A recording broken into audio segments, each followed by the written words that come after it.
మాల చాలా మంచి పిల్లండి. అన్ని విధాలా నాకు నచ్చింది. మన సంటికి చేసుకుంటే బానే ఉంటుంది. ఒకసారి మీరు వెళ్ళి ఆ అమ్మాయి తండ్రితో మాట్లాడరండి. అదే ఇంతకు మనవాడి అభిప్రాయం ఏంటో తెలుసుకున్నావా? అదేమి నాకు అర్థం కావడం లేదు. ఆ పిల్లని చూస్తేనే వీడు రుసరుసలాడతాడు. ఆ పిల్ల ఇంటికి వస్తే చాలు ఏదో గిల్లి కజ్జా పెట్టు. అదే అసలు రహస్యం. అంటే అంటే ప్రేమ. మహా మీకు తెలిసినట్టు. నీకేం తెలుస్తుంది? పాతకాల మనిషి. మిమ్మల్ని చేసుకోబట్టి నేను పాతకాల మనిషిని అయ్యా. సరదాగా నాలే బాయ్, ఎప్పటికైనా ఓల్డ్ ఇస్ గోల్డ్ అన్నారు. అయితే ఇంకో ఇడ్లీ ఎక్కువ వేసుకోండి. ఇడ్లీయే కాదు, ఒక గారి కూడా వెయ్యి.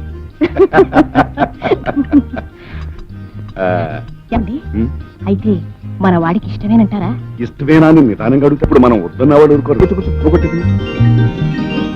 ఇదివరకటి కంటే చాలా ఇంప్రూవ్మెంట్ ఉంది. 175 పాళ్ళు నయం. అంతా మీ శ్రమ ఫలితం.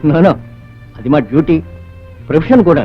ఇలాంటివి ఎన్నో కేసులు టీషంగా పైన పడి ఈ పని చేశారు.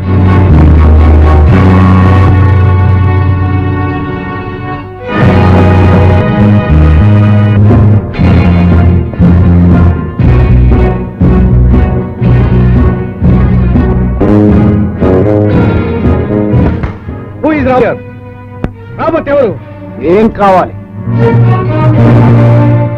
రాబర్ట్ కావాలి.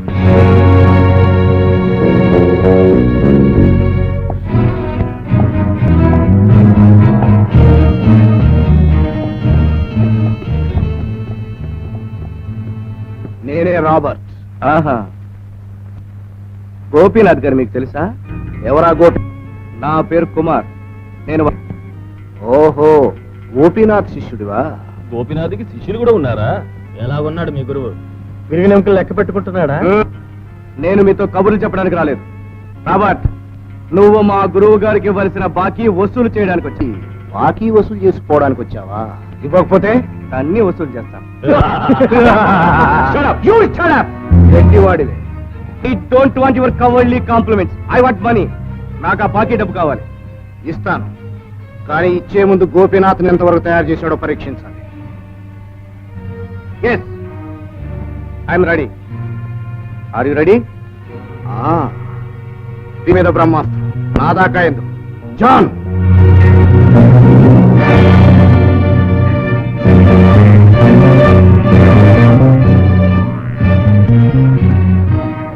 ఇతను మా present champion.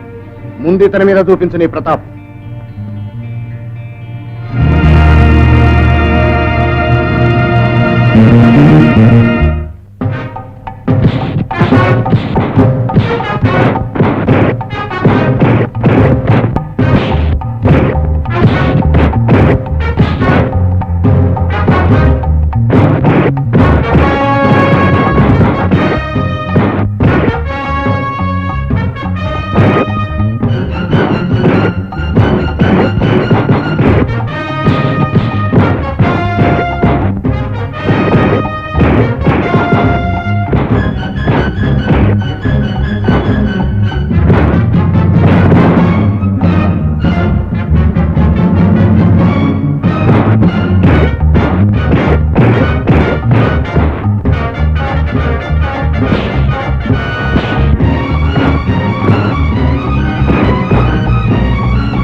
Well done mister Kumar, well done. ఇదిగో 5,000. గోపీనాథ్ కు నువ్వు ఒక్కడివేనా, ఇంకా ఉన్నారా శిష్యులు? నన్ను మించిన వాళ్ళు చాలా మంది ఉన్నారు. Anyway, today is a very good day. ఇవాళ చాలా మంచి రోజు. గోపీనాథ్ని మేము తన్ని పంపించినందుకు మంచిగా జరిగింది. నీలాంటి బ్రిలియంట్ బాక్సర్ని చూడగలిగాను. You have got a bright future. మా కంపెనీలో జాయిన్ అవ్వు, లక్షలు సంపాదించవచ్చు. Thank you. I'm not interested. Smart guy.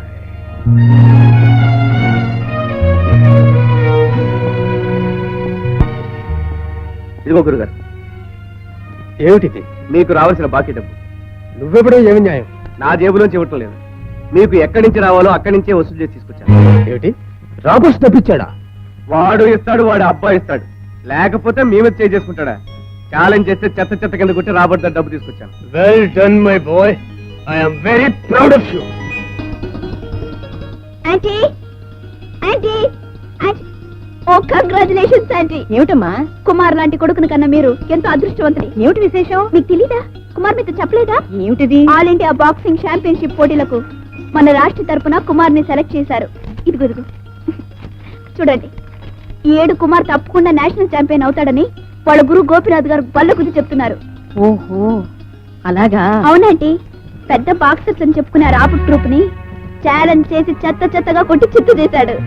ఈ ఊళ్ళో బాక్సర్స్ అందరికి కుమార్ అంటే హాడత్. అయ్యో, మా నాన్నగారు భోజనానికి వచ్చే టైం అయింది, నేను మర్చిపోయాను. వస్తానండి, బాయ్.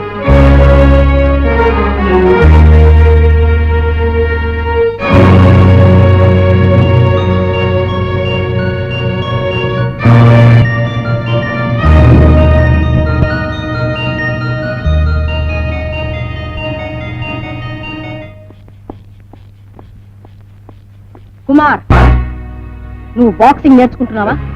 అబే లేదమ్మా. అలా చెప్పింది ఎవడో నీ గురువు గోపినాథ్ ఉన్నట్టుగా. మాట్లాడవే, చెప్పు, నిజం చెప్పు. అవునమ్మా, చెప్తే నువ్వు ఒప్పుకోవని చెప్పలేదు. ఎనుగోతులా గుద్దులాడుకునే ఆ బాక్సింగ్ నీకెక్కడ దాపరించిందిరా? అసలు ఈ పాడుపుట్టి నీకెలా పుట్టింది? చెప్పనమ్మా, అది చూడు. ఆ ఫోటోలో ఉన్నారు విశ్వనాథ్, ఆయనే నాకు ఇన్స్పిరేషన్. ఆ ఫోటో చూసినప్పుడల్లా నాలో ఏదో చెప్పాలని ఆవేశం కలుగుతుంది. నా నరాల్లో రక్తం వేడెక్కుతుంది. ఏ నాటికైనా నేను ఆయనలాగే పెద్ద బాక్సింగ్ ఛాంపియన్ కావాలన్న గాఢమైన కోరిక నా మనసులో తాకుతుంది. ఎంత ఘోరం జరిగిపోయింది. ఏమండి, అక్కడ ఏం చేస్తున్నారండి? త్వరగా రండి. ఆ ఫోటో అక్కడ తగిలించి నేనే నీకు అన్యాయం చేసినట్లయింది. ఇంకా చూస్తున్నా నిలబడ్డారు ఏమిటండి? ముందు ఆ ఫోటో అక్కడి నుంచి తీసేయండి. ఏమిటా ఆవేశం అన్నపూర్ణ? ఇప్పుడు ఆ ఫోటో ఏం చేసింది? అన్ని తెలుసుండి కూడా నా ఆవేదన అర్థం చేసుకోరేమిటండి? ఇక్కడ ఒక పక్క కొంపలు అంటుకుపోతుంటే మీకు చీమ కుట్టినట్టయినా లేదు కదండి. ముందు వెళ్ళి ఆ ఫోటో అక్కడి నుంచి తీసేయండి. వెళ్ళండి. ఏమిటమ్మా, ఏం జరిగింది? అదంతా నీకు అనవసరం. నువ్వు ఆ పవర్ బాక్సింగ్ నేర్చుకోవడం నాకు ఇష్టం లేదు, అంతే. బాక్సింగ్ అంటే ఎందుకమ్మా నీకు అంత ద్వేషం? నాకు ఇష్టం లేదని చెప్తున్నానుగా. మీరైనా చెప్పరేమండి? చెప్పండి. చూడు బాబు, నీకేమైనా ప్రమాదం జరుగుతుందేమోనని ఆవిడ భయం. పోనీ నీ అమ్మ కోసమైనా నువ్వు ఆ బాక్సింగ్ మానేరాదు. అమ్మా, బాక్సింగ్ లో అంత ప్రమాదం జరిగేది ఏమీ లేదమ్మా. ఏమోరా, అది నా దౌర్బల్యమే అనుకో. దానివల్ల నీకేదో అనర్థం జరుగుతుందని ఎందుకో నా మనసు కనిపిస్తుంది. ఈ ఒక్క మాట వినరా, నీకు ఇష్టమైంది నేను ఎప్పుడైనా కాదన్నానా? నేను మాత్రం నీ మాట ఎప్పుడైనా కాదన్నానమ్మా. లేదురా, నా బంగారు తండ్రివి, నువ్వెప్పుడూ నా మాట కాదను, నాకు తెలుసు. అమ్మా, నేను చెప్పేది కూడా కష్టమేనమ్మా. మా గురువు గారు నా మీద ఎన్నో ఆశలు పెట్టుకుని నాకు విద్య నేర్పారు. నేను నేషనల్ ఛాంపియన్ అయి ఆయనకి ఎంతో పేరు తీసుకొస్తానని గంపెడాస్తూ ఉన్నారు. ఆయన ఆశ నిరాశ చేయడం మంచిదమ్మా. ఏ తల్లి కంటే నీకు ఆ గురువే గొప్ప? ఒరేయ్, కన్న తల్లి తర్వాతేరా ఎవరైనా. ఆయనకే కావాలనుకుంటే నీలాంటి శిష్యులు 100 మంది దొరుకుతారా? నాకు నువ్వొక్కడివేరా. నా మాట వినరా, నీకు పెడతాను. అమ్మా, ఎందుకమ్మా నాకు ఈ శిక్ష? ఏమిట్రా శిక్ష? కన్న తల్లివి, చేతులెత్తి దండం పెట్టావే, బిడ్డకి ఇంతకంటే శిక్ష ఉందమ్మా. నేను తప్పు చేస్తే కొట్టు తిట్టు, అంతేగాని దండం పెడతావా? తల్లి దండం పెడితే బిడ్డకు ఆయుక్షీణం అమ్మా. వద్దు బాబు, వద్దు, అంత మాటొద్దు. నా ఆయుష్ కూడా పోసుకొని నువ్వు నిండుగా 100 ఏళ్ళు చల్లగా ఉండాలి. నేను లేనురా. అమ్మా, నువ్వింత బాధపడుతున్నావని తెలిస్తే నేను ఆ బాక్సింగ్ జోలికి పోయేవాడిని కాదు. నీకు కష్టమైంది నాకు ఇష్టం అవుతుందమ్మా. అమ్మా, నీ కన్నీళ్ళు నేను చూడలేనమ్మా. నీ చిరునవ్వు చూసి నేను బ్రతుకుతున్నాను. నువ్వు నవ్వకపోతే నేను బ్రతకలేనమ్మా. అమ్మా, నవ్వు. ఇది నవ్వు, నవ్వమ్మా, నా కోసం నవ్వమ్మా. నవ్వుతాను, నవ్వుతానురా. నీకోసం నవ్వుతూనే ఉంటాను. అమ్మా, అమ్మా, అమ్మా, నువ్వెప్పుడు ఇలాగే నవ్వుతూ ఉండాలి. నీ నవ్వే నాకు అమృతం. నువ్వు నవ్వుతున్నన్నాళ్ళు నీ బిడ్డ చిరంజీవి.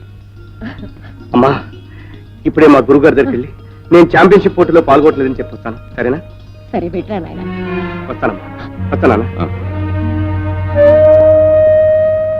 మాన సమయానికి వచ్చి చెప్పింది కాబట్టి సరిపోయింది, లేకపోతే.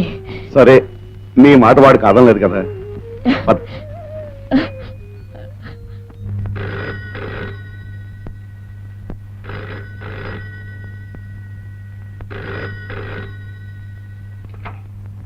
హలో, శశిభూషణ్ రావు గారు ఉన్నారా?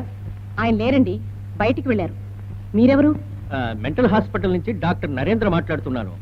విశాలాక్షమ్మ గారికి పూర్తిగా నయమైంది. ఎల్లుండి డిశ్చార్జ్ చేయాలనుకుంటున్నా. అలాగా, చాలా సంతోషం. మా వారు రాగానే చెప్తాను.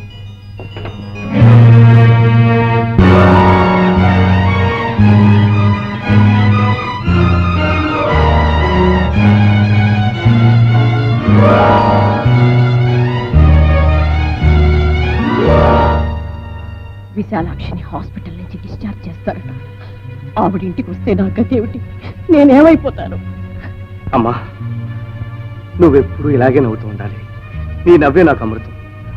నువ్వు నవ్వుతున్న నాళ్ళు నీ బిడ్డ చిరంజీవి. ఇక నవ్వే శక్తి నాకెక్కడిదిరా? ఇక నేను నవ్వుతూ ఎలా ఉండగలనురా? నా నెత్తిన పిడుగు పడింది, నా నెత్తిన పిడుగు పడిందిరా.